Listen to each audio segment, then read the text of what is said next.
Sejam muito bem-vindos e muito bem-vindas ao 60 Pode Mais, o podcast que celebra histórias de quem já passou dos 60 e está longe de querer parar. Gravado diretamente dos estúdios do Clube Empreendedor Brasil, a quem agradeço o apoio.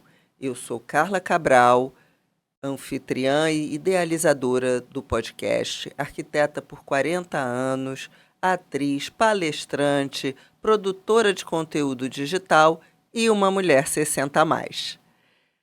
Hoje, eu tenho a honra de conversar com um convidado que conhece profundamente o valor do tempo, do dinheiro e, principalmente, da paixão pelo que faz. Ele é economista, foi gestor por 36 anos em um banco público e, depois da aposentadoria, decidiu empreender e hoje é um dos sócios da K1 Capital Humano, onde atua como planejador pessoal. Ele acredita que a longevidade não é só uma questão de viver mais, mas de viver melhor, com equilíbrio, saúde mental e muita troca de conhecimento entre as gerações. Vamos descobrir juntos como ele transformou décadas de experiência em uma nova missão: ajudar pessoas a terem saúde financeira e prosperarem na vida. Preparados? Então, vem com a gente. Ele é Júlio César Costa. Júlio, muito obrigada pela sua participação aqui. Bom, obrigado, Carla, pela oportunidade. É um prazer estar aqui no 60 Pode Mais, né? E estar conversando aí com o teu público, né? Com os teus clientes, sobre essa questão tão importante aí que é a longevidade e com foco aí na longevidade financeira também. Exatamente. Né? Olha, se você ainda não segue esse canal, clica aqui, ó, tem um botãozinho inscrever, se inscreve, tá? E curte esse episódio para que essa plataforma que você está assistindo ou ouvindo espalhe essa minha mensagem pelos 4 ventos. E olha, no final, compartilhe essa gravação com alguém que precisa ser impactado por este conteúdo. Júlio, vamos lá. Você trabalhou 36 anos como gestor em um banco público. E aí você decidiu empreender como planejador financeiro depois da aposentadoria. Né? Uma história assim parecida com a minha também, que resolvi me reinventar aí depois da aposentadoria. Por que você resolveu, né, empreender em vez de descansar? Essa é uma grande questão, né? Importante, né? Assim, deixa eu começar falar um pouquinho também da minha história. Nesse período aí que eu atuei como gestor do banco público, né? Foi uma experiência enorme no mercado financeiro, sempre voltado com a preocupação de voltado para atender os clientes, para melhorar a qualidade de vida financeira dos clientes. E quando me aposentei, depois de 36 anos nesse banco público, Carla, eu, na verdade, antes de atuar como planejador financeiro, recebi um convite para trabalhar no Sebrae. Então, eu trabalhei ainda 2 anos no Sebrae, como gestor do Sebrae. Depois que saí do Sebrae, fiz também consultoria na área de fundos de previdência, né? E aí, sempre participando de eventos, sempre movimentos, que meu DNA foi sempre esse, né? Buscar sempre conhecer, não queria buscar parar. aprender, não parar de jeito nenhum. Mas sempre com olhar no pessoal, na qualidade de vida, mas também no profissional. E participando de um evento, eu conheci o Vitor, que é o CEO da K1 Capital Humano, né? E conheci essa questão do planejamento financeiro. E eu tinha acabado de fazer a minha certificação financeira CFP, e aí deu match. E aí, com esse DNA, né, de você ajudar as pessoas a entender mais sobre finanças, sobre os desafios do dinheiro, né? Então, essa certificação CFP abriu esse horizonte para mim. E veio ao encontro da minha expectativa, né, e da minha paixão de ajudar, de contribuir para as pessoas, né?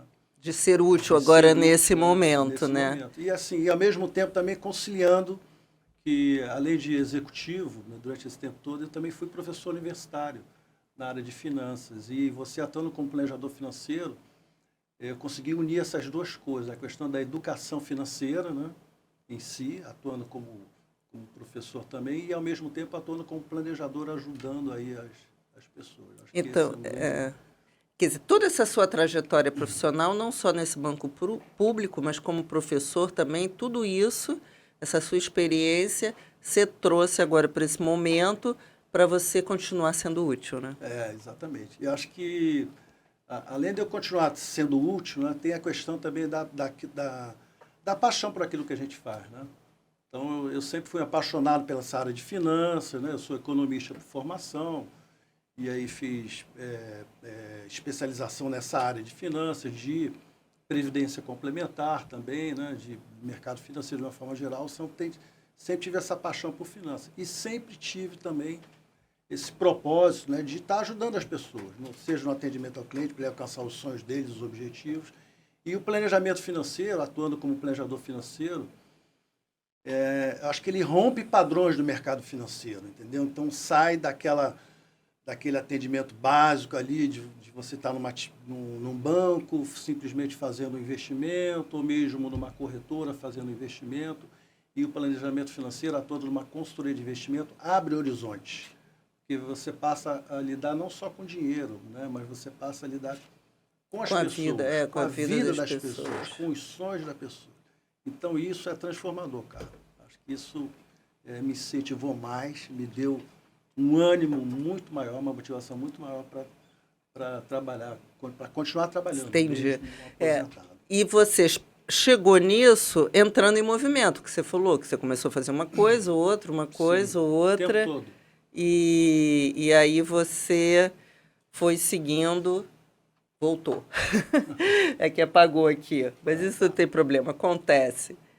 Bom,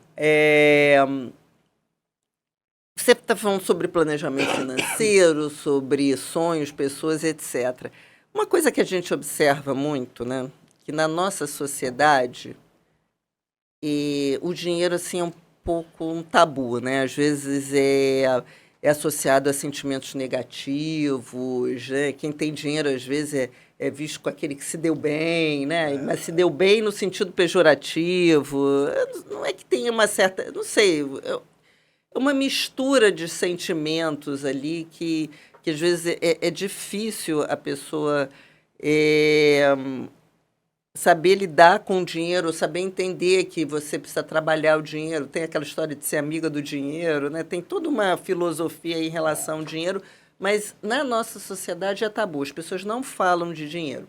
E aí eu vi uma palestra recentemente, naquele evento que teve sobre inovação aqui no Rio, o Web Summit, num stand de um banco. E ele apresentou uma pesquisa interessante, que diz que 97% dos brasileiros têm dificuldade em lidar com o próprio dinheiro. E que 49% dos entrevistados nessa pesquisa que esse banco fez evitam até mesmo pensar em dinheiro para não ficar triste. Bom, nessa parte eu até entendo, né?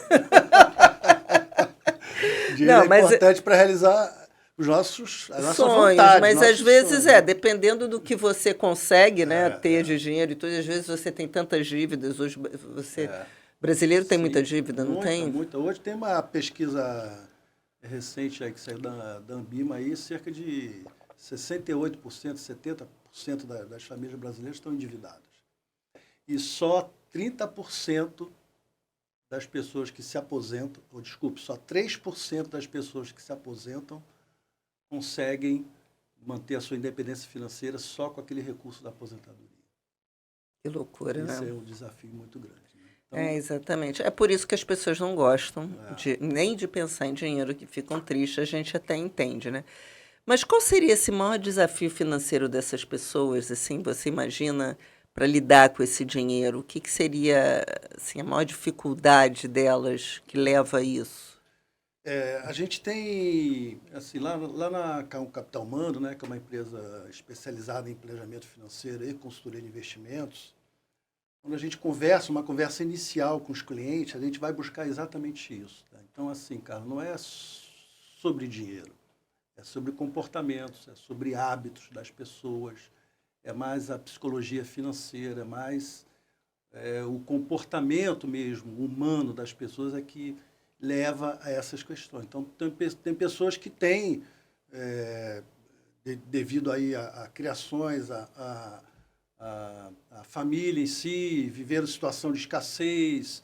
Então, hoje, tem uma certa dificuldade em relação a lidar com dinheiro. Tem pessoas que, ao contrário, às vezes, gostam de sustentar, que tem um êxito numa situação qualquer financeira e gostam também de sustentar isso, né? E às vezes gastam mais do que tem. Então, assim, o grande desafio hoje do brasileiro, mesmo aquele que está endividado ou aquele que tem uma situação mais favorável, é lidar com a organização financeira em si. Entendeu? Como é que eu organizo ali desde o meu orçamento, o meu dia a dia, quanto eu ganho, quanto eu gasto, quanto sobra, quanto falta. E a partir daí você começar a projetar, esse é um grande desafio que eu vejo hoje, né, das pessoas. Sair daquele momento do orçamento em si, do dia a dia, do momento presente, e começar a pensar no futuro. Então, como é que eu construo o futuro hoje, no presente? Então, acho que esse é o grande desafio dos brasileiros. E a gente tem, é claro, a situação do Brasil em si. Desigualdade social, né?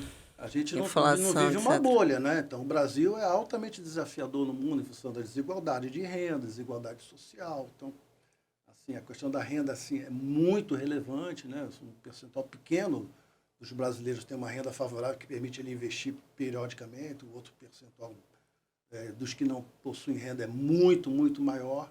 Então, isso gera impacto emocional nas pessoas, né? Que gera essa questão dos tabus, das pessoas terem vergonha.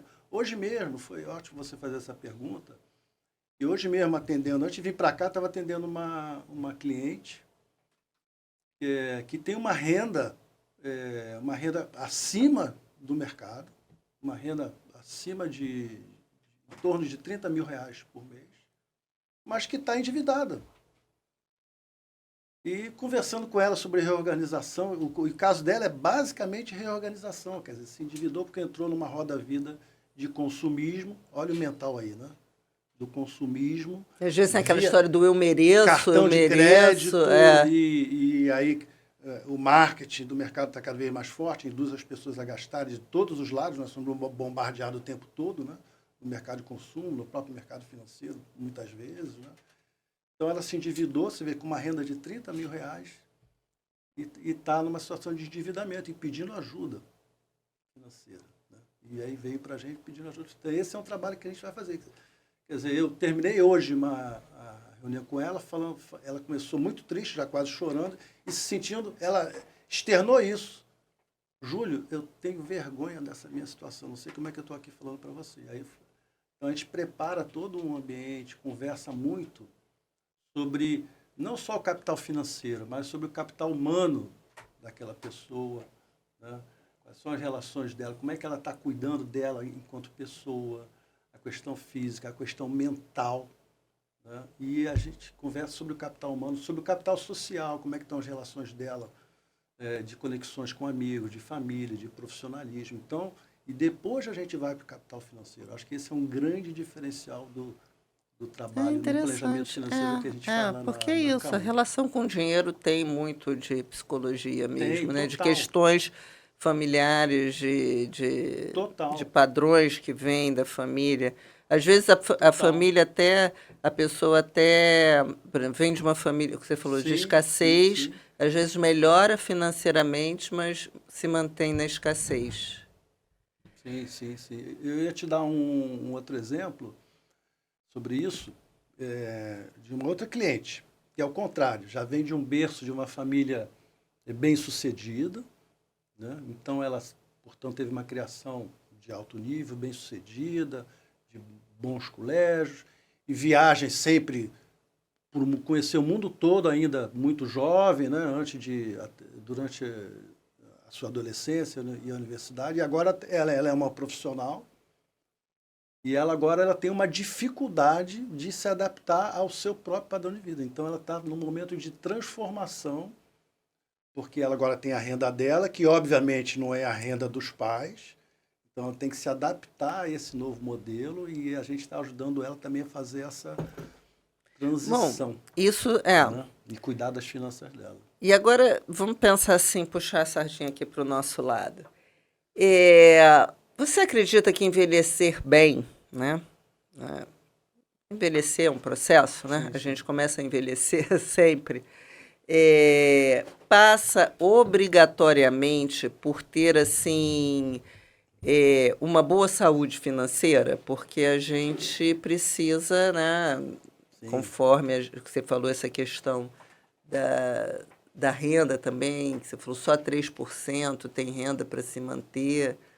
Mas isso tem a ver com a renda, tem a ver com os hábitos? O que você acha? Não, tem a ver com as duas coisas, né? Eu acho que, em primeiro lugar, são os hábitos.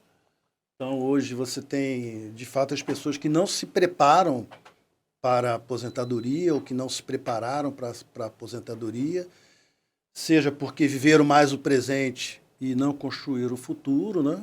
Ou seja, porque não tiveram mesmo educação financeira. Então, hoje, esse é Não um, tiveram não possibilidade, tiveram porque possibilidade. gastavam que É. ganhavam, porque Não, hoje, ganhavam pouco. você vê, hoje falar de educação, agora nós temos falado mais de educação financeira, mas se a gente olhar um tempo atrás, não se falava em educação financeira. Hoje já se fala em incluir educação financeira nos programas, nas escolas, né, no ensino fundamental, no ensino médio, etc. Mas antigamente não se falava. Hoje você tem, aliás, Não, nem é matéria obrigatória. Você nem é. fala, mas não é matéria obrigatória. Não é. Então, assim, essa questão de hábitos, sem dúvida nenhuma, eu acho que é o principal motivador de você ter bons hábitos. As pessoas, infelizmente, têm maus hábitos de viver só o presente, né? Aquela questão de deixa a vida me Me levar, levar, é. entendeu? E aí você não constrói o futuro. Acho que esse é o grande desafio. Esse que é o erro comum para as É, pessoas quando elas planejam a aposentadoria, né? porque Ou não planejam, ou não né? planejam, na verdade. E tem situações interessantes, né? Porque você tem hoje múltiplas possibilidades de aposentadoria, de construir essa aposentadoria. Tem, por exemplo, os profissionais que são empreendedores ou que são autônomos, que eventualmente só vão depender do INSS, então eles precisam construir uma renda extra, né, para você manter o seu padrão de vida. Esse é um trabalho que a gente constrói no planejamento financeiro, né, de construir uma renda passiva com os clientes. E as pessoas não têm essa preocupação, cada vez mais é um risco do INSS, mesmo para quem é CLT. Então, quem tem CLT e vai depender só do INSS também é um risco cada vez mais de você se aposentar, porque cada vez mais o Brasil tem esse desafio, né, do déficit público gigantesco, de É, e como vai aumentando administrar, como também. A gente financiar. está vivendo mais, aí as pessoas. Essa conta não vai fechar. Hoje a nossa expectativa de vida agora são 76 anos, né? Mas tem muita gente que vive 90. Sim, mas produtivamente, cada vez mais nós vamos ter que postergar essa aposentadoria e cada vez mais ser produtivos. Então não é só uma questão só de financeira, né? É uma questão de vida mesmo, como eu falei, né? De você, como é que você vai administrar a questão do teu capital humano, do teu capital social, construir essas relações com a sociedade, estar o tempo todo ativa, fazendo uma atividade física, fazendo uma boa terapia, estar o tempo todo em Mente, corpo, sociedade. né? Mente e corpo o tempo todo. Isso é que é o grande desafio que impacta na situação financeira.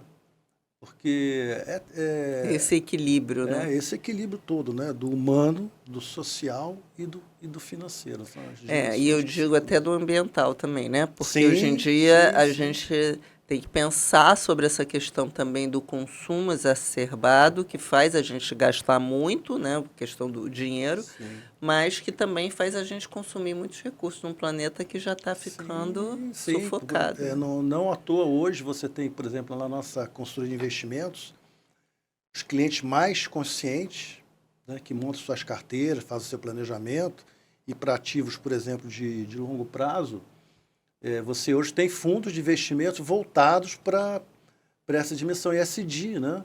De você cuidar aí do ambiente, cuidar do social, cuidar da governança. Então, hoje você tem essa questão do meio ambiente inserida nos próprios produtos Financeiros, né? financeiros, nos próprios produtos de investimento, que é uma coisa bem bacana, né? Isso daí, essa questão é muito aí para a gente falar, né? É muito grande. Agora, tem uma curiosidade que eu queria tirar, porque a gente estava conversando, você falou que os demais sócios da K1 Capital Humano são jovens, Em torno dos São. 30, 35, 30 e tantos anos, né? É. Como é essa relação com eles, né? Trabalhar com essas pessoas 30 anos mais jovens, né? Eu trouxe, nos 6 primeiros episódios aqui do podcast, eu trouxe esse tema, intergeracionalidade, né? Essa relação das diferentes gerações, que é muito rico, né? Porque eu acho Sim. que você traz a sua experiência, o outro traz, sei lá, uma energia, não sei, e também vai quebrando esses tabus em relação ao envelhecimento. Sim, Como é que é sim, essa sim, sua sim, relação sim. com esses jovens? Sim, assim, lá na K1, assim, é uma relação ótima, né? Eu tenho, assim, uma gratidão imensa lá por todo o time, né? Pelo Vitor, que é o CEO da empresa, que é um jovem de 40 anos. Ele é o mais velho do time, né? Que depois dele, abaixo dele tem 39, 38, 36. Tem um time lá muito competente na área técnica, tem jovens lá de 20 e poucos anos, entendeu? Então, assim, é um time extremamente jovem, muito competente, uma energia super para cima. E eu procuro exatamente isso, né? Agregar com a minha experiência, né? O meu tempo que eu tive de mercado financeiro e trazer a minha experiência de vida. Eu gosto muito, muito dessa área da área comercial, de estabelecer conexões, de estar o tempo todo abrindo parcerias lá para o Capital Humano. Um exemplo disso, eu trabalho aqui no Clube Empreendedor, né, que eu apresentei o Clube Empreendedor lá para a K1, trouxe o Vitor aqui, já conheci o Rafael de uma experiência anterior no Sebrae, e sabia aqui da inteligência, da capacidade, do talento do Rafael, então acho que foi uma grande oportunidade para a gente. Então, então eu estou trazendo essa experiência, essa minha experiência comercial, dessas conexões para dentro da K1, e estou assim, aprendendo demais com eles, né? Porque eles são assim, tão super antenados com a questão da tecnologia, com a questão da inovação o tempo todo. Agora com a inteligência artificial, assim, a cada semana, Carla, lá a gente tem as reuniões toda segunda-feira com as corretoras de investimentos. Então, cada semana lá é uma estratégia nova, é uma carteira nova de investimento que a gente pode montar para montar o planejamento financeiro dos clientes. E já tem lá uma inteligência artificial, já tem lá um mecanismo, uma ferramenta nova para ser utilizada para otimizar nos controles, na entrega dos planejamentos, na gestão do planejamento financeiro dos clientes. Então, cada semana, cada um traz uma novidade. Então, isso é incrível com o time jovem lá, a questão da tecnologia. Né? Então, isso eu estou aprendendo demais com eles também. E eu levo a minha experiência, o meu conhecimento também de mercado, especialmente de atendimento ao cliente. Né? Que eu acho lidar que com as pessoas. O relacionamento, do lidar ali com as pessoas, né? Eu acho que isso é uma coisa que eu amo fazer, né? É uma das minhas paixões, além de ser professor também. Então, isso assim, eu tenho brilho nos olhos. E eles me deram esse espaço. Né? Então, e a gente consegue fazer essa troca lá muito é legal. muito bacana também que eles te deram esse espaço, Muito, né? Assim, muito. Eu porque... tenho muita gratidão a todo o time lá, me receberam de porque... braços abertos, e assim, a energia para cima o tempo todo, alto astral. Não, e eles têm que ter gratidão a você também, porque está ali dispondo do seu tempo, sua experiência, dividindo com eles. Né? Eu acho que é uma troca mesmo, sempre, né? Porque é isso, é uma questão, é diversidade mesmo, porque vocês vão lidar tanto com o jovem que está começando a vida, que quer... e você já tem toda uma experiência de vida, né? Você já sabe aquele caminho onde vai dar, vamos dizer assim, né? Lógico que a gente não tem bola de cristal, cada um tem a sua vida, mas é uma questão de experiência. E você pode trazer isso também para essa história, né? E eles têm essa energia nova, e você também está aprendendo. Eu acho que é uma troca, porque é engraçado, né? É lógico que nós, eu não me sinto assim tão tapada em relação à tecnologia. Eu conheço pessoas da minha idade que realmente não sabem fazer nada. Nada. Tem que me explicar como é que posta no Instagram. Né? Tem gente que não consegue, às vezes, usar no WhatsApp até que usa bastante. O WhatsApp já superou. Acho que mais pessoas assim com menos... sei lá, com menos estudo, talvez, tenha mais dificuldade, né? Porque a gente tem essa realidade brasileira muito longa, muito diferente. Então, mas eu percebo que tem muita gente ainda com essa dificuldade. Eu tenho parentes que às vezes eu fico explicando, mas eu não tenho essa dificuldade, né? E eu acho que isso é importante, essa troca com os mais jovens, que tenham paciência de explicar, de mostrar, porque a gente vai também entrando nesse meio do digital. Não só quem... É porque eu percebo o seguinte, na minha idade, nossa faixa etária, a gente pegou essa transformação digital no trabalho. Exatamente. Eu entrei escrevendo no papel, desenhando na prancheta, né, como arquiteta. Essa é uma das histórias que eu conto para eles lá. Pois é, a gente entrou e a gente viu essa transformação. Quem é um pouco mais velho, talvez não tenha vivido a transformação. E recebeu a coisa meio de cima para baixo. Então, é mais difícil. Então, aí ainda na vida, fazendo uma porção de coisa.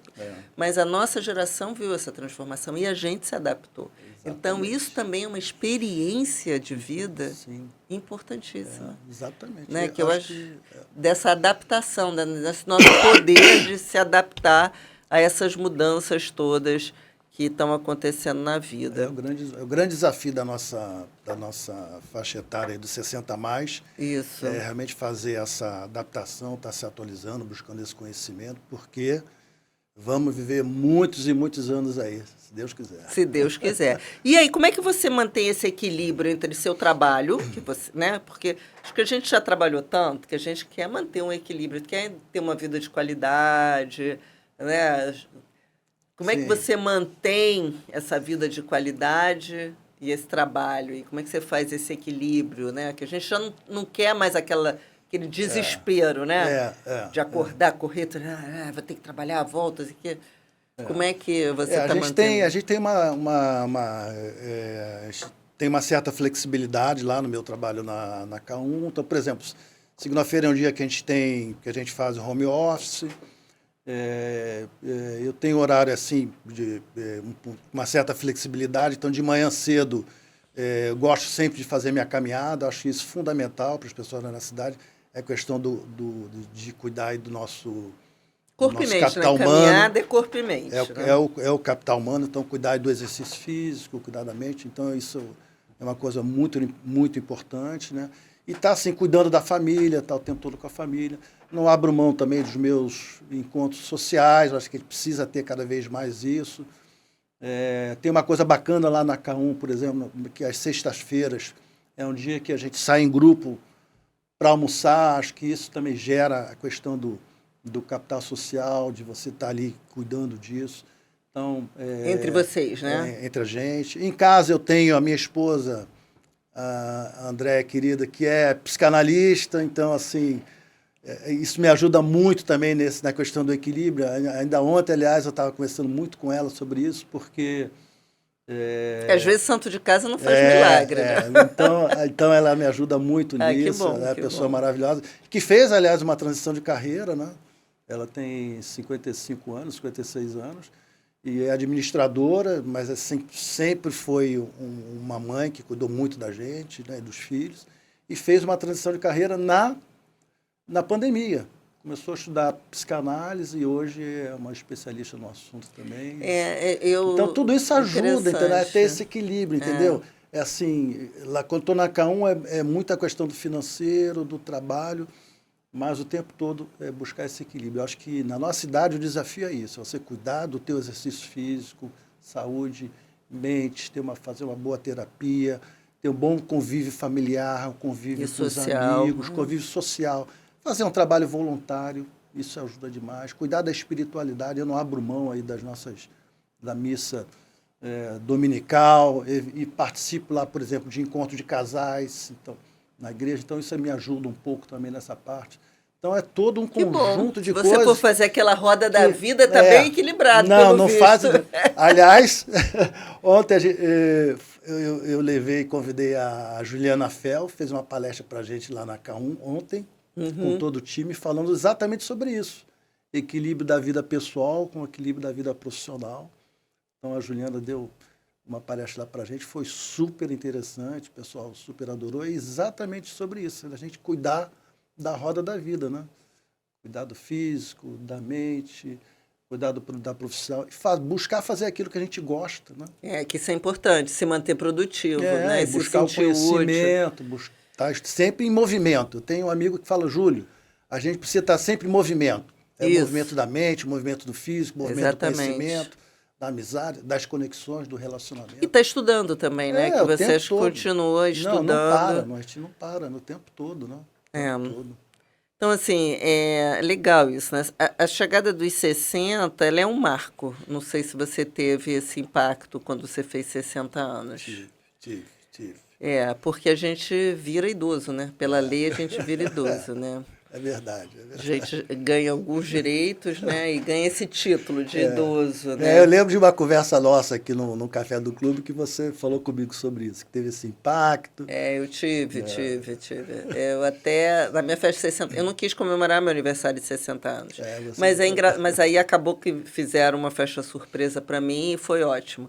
Mas eu vim nesse processo de repensar a vida depois dos 50, naquela crise da meia-idade, né, que a gente tem, aí você vem repensando a vida, meio que combinou também com a pandemia, você falou da sua mulher, eu me lembrei.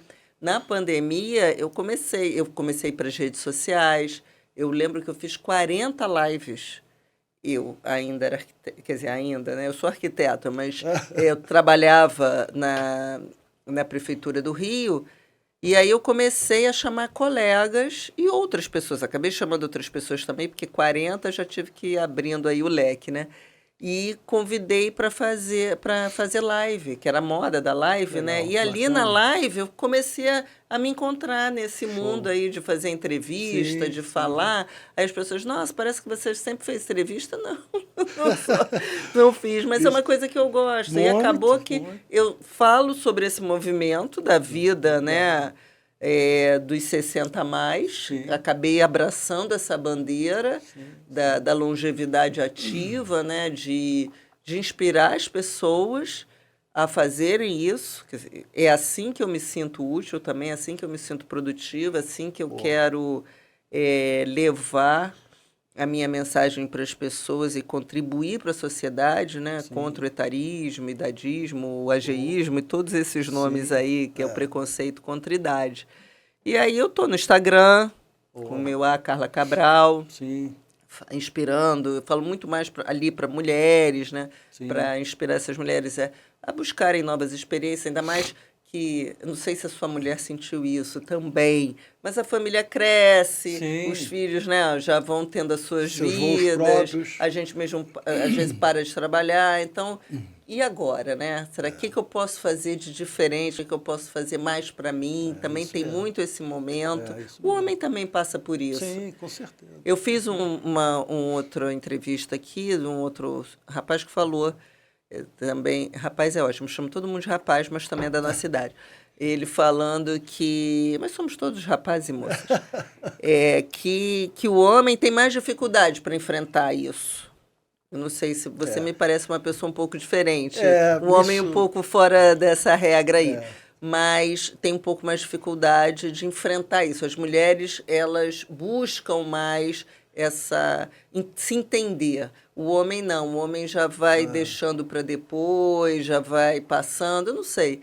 Mas eu passei por esse processo, escrevi um livro digital, que é a outra metade da vida, onde eu conto tudo isso e onde eu falo para as pessoas, né, como organizar essa fase produtivamente, cuidando muito bom, cara. Da realização pessoal e profissional, da saúde, do lazer. E você falou, esse equilíbrio acima de tudo, né? Isso explica o sucesso aí do teu 60 Pode Mais, né? É isso. Bom, estou trabalhando aqui, estou aqui fazendo o que eu acho que eu devo fazer. Com certeza. Que é o meu propósito atual. Quando eu fiz os 60, eu me aposentei no banco com 59 anos. Então, quer dizer, estava ali naquele momento de transição, né? Quando eu completei 36 anos de trabalho. Mas como eu sou professor também, eu já vinha dando aula, eu sou professor de certificações financeiras também, então eu preparo aí os times de gestores que vão trabalhar nos bancos ou nas corretoras de investimentos. Eu faço uma preparação para eles fazerem a certificação na Ambima, que é obrigatória, né, que é mandatória. Então, eu continuei dando aulas. Então, meio que eu me aposentei, mas continuei assim dando aula. Então, eu já emendei logo uma atividade, né, na prática. E, em seguida, veio um convite para eu trabalhar no Sebrae, meses depois, né? E aí já entrei na parte de consultoria de fundos de previdência, depois eu trabalho na Cão. Então meio que eu não parei. É claro que eu reduzi muito o ritmo, né? Do que eu tinha, que trabalhava 10, 12 horas, reduzi bastante o ritmo. Mas eu continuei trabalhando. Então eu não senti muito essa passagem, né? Eu te confesso que agora, com 65, eu tenho refletido mais sobre isso, tá? De continuar me desenvolvendo, mas tendo mais flexibilidade na parte profissional e buscando esse equilíbrio com o pessoal para estar mais parar, com a família. Não. Parar de jeito nenhum. Quero continuar aí ajudando as pessoas, agora com foco aí no planejamento financeiro, na parte de educação financeira como professor. Bacana. Acho que é uma coisa que eu posso ajudar São muitas missões pessoas. que a gente escolheu. Propósito de vida, né? Acho que o grande desafio, por exemplo, do pessoal da nossa idade, eu acho que é esse, né? Tá o tempo todo em movimento, né?